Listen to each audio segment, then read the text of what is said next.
नमस्कार friend, topic है discussion के लिए हमारे पास human right and domestic jurisdiction. आमतौर पे ये माना जाता है कि जो ह्यूमन राइट का कंसेप्ट है ये इंटरनेशनल कंसर्न का है, यानी कि ये इंटरनेशनली जो है काम करता है, या फिर हम ये भी कह सकते हैं कि भाई ये इंटरनेशनल जो लीगल सिस्टम है उसका पार्ट है। और इसे इंटरनेशनली कैरी फॉरवर्ड करने वाली जो संस्था है वो यूनाइटेड नेशन है, जो कि एक बहुत ही महत्वपूर्ण रोल जो है वो निभाता है कि भाई ह्यूमन राइट जो है इनको प्रमोट किया जाए, इनकी प्रोटेक्शन किया जाए और इनको लेकर जो एक लिटरेसी है वो फैलाई जाए पूरी दुनिया में। और ये सब यूनाइटेड नेशन इसलिए करता है क्योंकि उसकी जो एस्टेब्लिशमेंट है उसके लिए जो कारण है उनमें से एक कारण ह्यूमन राइट्स का भी था। तो इसमें हम कह सकते हैं कि ह्यूमन राइट जो है अब सिर्फ डोमेस्टिक जुरिस्डिक्शन या किसी कंट्री का मैटर या किसी म्यूनिसिपल लॉ का मैटर ही नहीं है, बल्कि ये इंटरनेशनली ज़्यादा फैल चुका है। परंतु इसमें जो प्रॉब्लम या दिक्कत है वो ये है कि अगर यूनाइटेड नेशन को कहीं ह्यूमन राइट वायलेशन होते हैं, किसी देश में होंगे, किसी पार्ट में होंगे, तो कहीं उसको इंटरफेरेंस करना होगा तो फिर उसमें दिक्कत आएगी, क्योंकि यहाँ पर स्टेट सॉवरेनिटी या जो स्टेट या राज्य की संप्रभुता है उसका कंसेप्ट भी है। और इसके लिए आर्टिकल 2 पैरा 7 जो है यूनाइटेड नेशन का वो ये कहता भी है कि यूनाइटेड नेशन किसी स्टेट के या किसी कंट्री के इंटरनल मैटर में इंटरफेरेंस नहीं करेगी।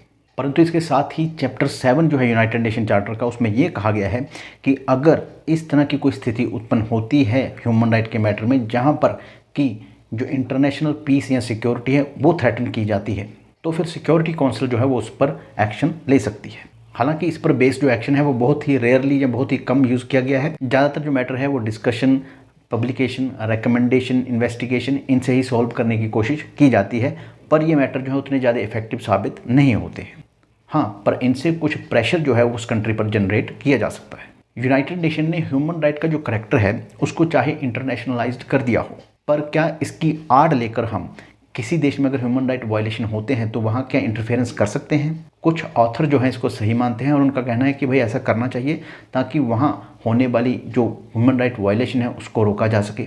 पर ऐसा होना नहीं चाहिए, क्योंकि यूनाइटेड नेशन का चार्टर जो है वो सभी की इक्वालिटी की बात करता है, सभी की जो संप्रभुता या सॉवरेनिटी है उसको रिस्पेक्ट देने की बात भी करता है। यानी कि यूनाइटेड नेशन का चार्टर जो है वो कोऑपरेशन पर ज़्यादा बिलीव करता है कि एक दूसरे का सहयोग करके हम समस्याओं का हल ढूंढें। हालांकि हम ये भी कह सकते हैं कि जब से यूनाइटेड नेशन बनी है तब से ह्यूमैनिटेरियन ग्राउंड पर जो है इंटरवेंशन भी की गई है। बट अगेन किसी कंट्री के अंदर ह्यूमन राइट्स की वायलेशन हो रही है या नहीं हो रही है, कितनी हो रही है, कितनी नहीं हो रही है, ये सब एक स्टेट के इशू हैं और उनको ही इनको देखना चाहिए। अगर हो रही है तो उसको रोकना चाहिए, थोड़ी हो रही है, ज़्यादा हो रही है, इन सब पर जो डिसीजन लेने हैं वो किसी स्टेट या राज्य के द्वारा ही लिए जा सकते हैं।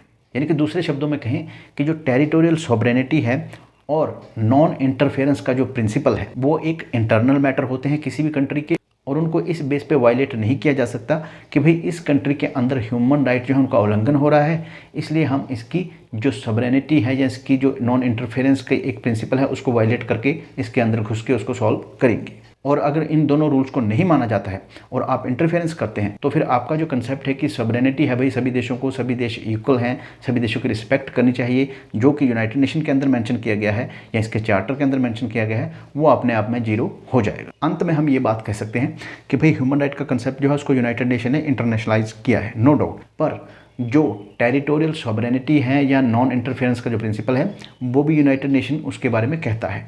तो ये एक दो धारी या ट्विन एज्ड वेपन की तरह है जिस पर बहुत संभल के चलने की ज़रूरत है। अगर इनमें से कोई भी वायलेट होता है तो प्रॉब्लम जनरेट हो सकती है। जहाँ तक बात है कि भाई किसी देश के अंदर कोई प्रॉब्लम आती है तो उसको सोल्व कैसे किया जाए, तो उसके लिए और प्रेशर टैक्टिक्स जो है यूज़ किए जा सकते हैं। उस देश की उन संस्थाओं से जो कि ह्यूमन राइट के फील्ड में डील करती हैं उनसे यूनाइटेड नेशन जो है बात करके स्थिति को सुधारने की कोशिश कर सकती है, और साथ ही साथ अपनी दूसरी एजेंसी को legally and in a rightful manner use करके इन सिचुएशन को कंट्रोल कर सकती है। जहाँ तक बात है टेरिटोरियल सॉवरेनिटी की और नॉन इंटरफेरेंस की, वो प्रिंसिपल अपनी जगह पर कायम रहने चाहिए। क्यों? क्योंकि स्टेट जो है उसकी एग्जिस्टेंस ही इनके बेस पर है। अगर ये प्रिंसिपल नहीं रहेंगे स्टेट की जो एग्जिस्टेंस ख़त्म हो जाएगी। जब स्टेट की एग्जिस्टेंस ही ख़त्म हो जाएगी तो इंटरनेशनल लॉ या इंटरनेशनल जो एक ह्यूमन राइट का कंसेप्ट है उसका कोई अपने आप में मतलब नहीं रह जाएगा। धन्यवाद।